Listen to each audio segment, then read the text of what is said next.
Oi, gente. Eu quero compartilhar uma coisa com vocês. Está em Gálatas, capítulo 3, e o versículo 13. Cristo nos resgatou da maldição da lei, fazendo-se maldição por nós, porque está escrito: maldito todo aquele que for pendurado no madeiro. Deixa eu ler uma coisa aqui que está no dicionário da Bíblia. Falar sobre a crucificação. Cruz/crucificação. Método de executar a pena capital que consistia em pendurar ou pregar o réu em um poste com uma madeira atravessada para os braços. A cruz. Acredita-se que os persas foram os inventores dela. Os romanos que a adotaram, pois a consideravam tão humilhante e vergonhosa, o réu era crucificado nu, que jamais a aplicaram aos seus próprios cidadãos, romanos no caso. Reservaram-na para os escravos, os insurretos e os prisioneiros de guerra de outras nações. Usaram-na com frequência, tratando-se de judeus, com os quais chegaram a realizar crucificações em massa. Era uma forma horrível de morte, pois o crucificado ficava abandonado a céu aberto, sangrando até morrer e exposto às ardentes raios de sol. A tortura da penosa posição se unia à dor causada pelas feridas e, sobretudo, pela sede e asfixia, que se agravava com a perda de sangue e o sufocante calor. Às vezes, o crucificado levava dias para morrer.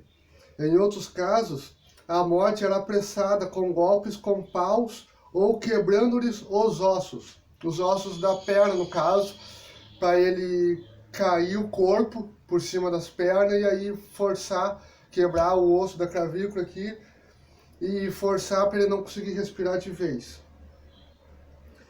Era comum deixar o corpo na cruz até que se decompusesse. Geralmente, a sentença proibia o seu sepultamento. Era considerado uma concessão especial que se devia solicitar de maneira expressa a permissão de levar o cadáver da cruz para a sepultura. É isso aqui. Tá no sangue do ser humano, do homem, a crueldade. E naquela época, matar uma pessoa crucificada era a pior forma de matar um ser humano. Era o jeito mais horrendo que tinha. Porque não existia a pólvora para fuzilar, por exemplo. A pólvora, como nós conhecemos hoje, já foi descoberta mais ou menos no ano 801, entre 801 e 900. No século I. E no século X ela foi usada em guerra em catapultas. E depois ela foi usada pela primeira vez num canhão feito de bambu, no ano de 1126. E num canhão feito de ferro, que atirava a bolata mais pesada, no caso, em 1290. E em 1304 foi usada em uma arma portátil, como conhecemos hoje um rifle, por exemplo. Claro, nessa época era uma arma bem rústica. Então, se fosse nos dias atuais, temos um exemplo bem atual, que foi quando o coronel Klaus von Stauffenberg foi fuzilado por ter tramado contra Hitler, em junho de 1954, na Operação Valkyria, que não deu muito certo.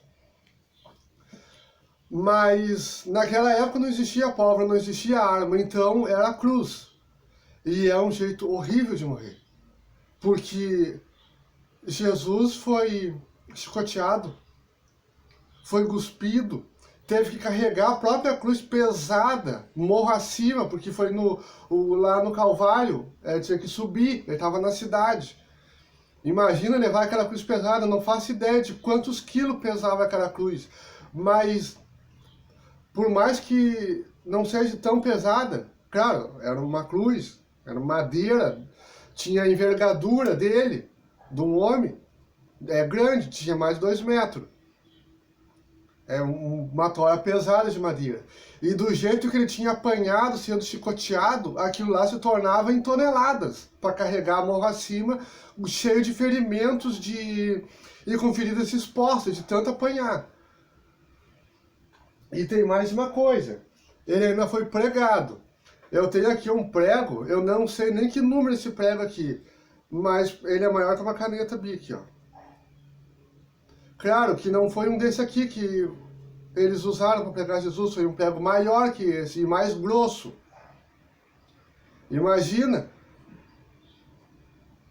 esse troço cravando em ti, pregando na cruz. Repetindo, foi um prego maior que esse e mais grosso, porque tinha que segurar um homem e tinha que pregar a mão do homem, de Jesus no caso, e mais os outros prisioneiros, e atravessar a cruz ainda, a madeira. E se bobear, ele tinha que dobrar a ponta para segurar o homem lá em cima. E alguns filmes a gente vê que eles pegaram aqui, outros filmes a gente vê que pegaram aqui. Isso não importa, quando chegar lá no céu eu vou ver e vou descobrir onde foi, mas eu creio que foi aqui na mão. Por causa que quando Tomé disse que queria ver as feridas nas mãos dele, então a mão é aqui. Eu creio que foi aqui. Mas não quer dizer que não tenha sido aqui. Tem filmes que mostram. Deus mostra para cada um como foi. Como está escrito em Efésios aqui, ó. Efésios 2, o 4 e o 7.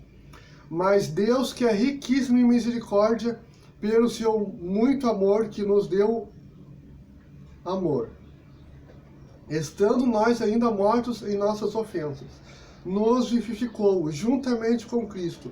Pela graça sois salvos. Nós somos salvos pela graça. Jesus fez maldito naquela cruz lá que ele não merecia. Aquela cruz era para nós levar, e ele que levou. O versículo 6. E nos ressuscitou juntamente com ele, e nos fez assentar nos lugares celestiais, em Cristo Jesus. Ele precisou passar tudo isso para nos salvar. Salvar a mim, salvar a ti. Para podermos, juntamente com ele, lá na glória, vivermos eternamente. O dia que eu parei no 7.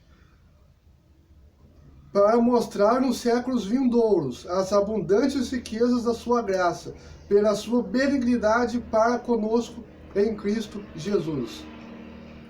Para mostrar nos séculos vindouros, os séculos que viriam vir depois. Nós já estamos no século 21. Olha quantos milênios passaram, 2020 anos, desde que Jesus veio à Terra. E esse período todo, ele ainda continua fazendo maravilha. Ele continua perdoando. Ele continua nos salvando. Amém? Essa palavra que eu tenho para deixar para hoje. Então, reflita. Não deixa passar aquela cruz, aquela condenação em vão. Ele passou por mim, ele passou por ti, porque ele nos amava tanto. E ele quer realmente que vamos morar lá com ele. Amém? Fica com Deus, Deus te abençoe.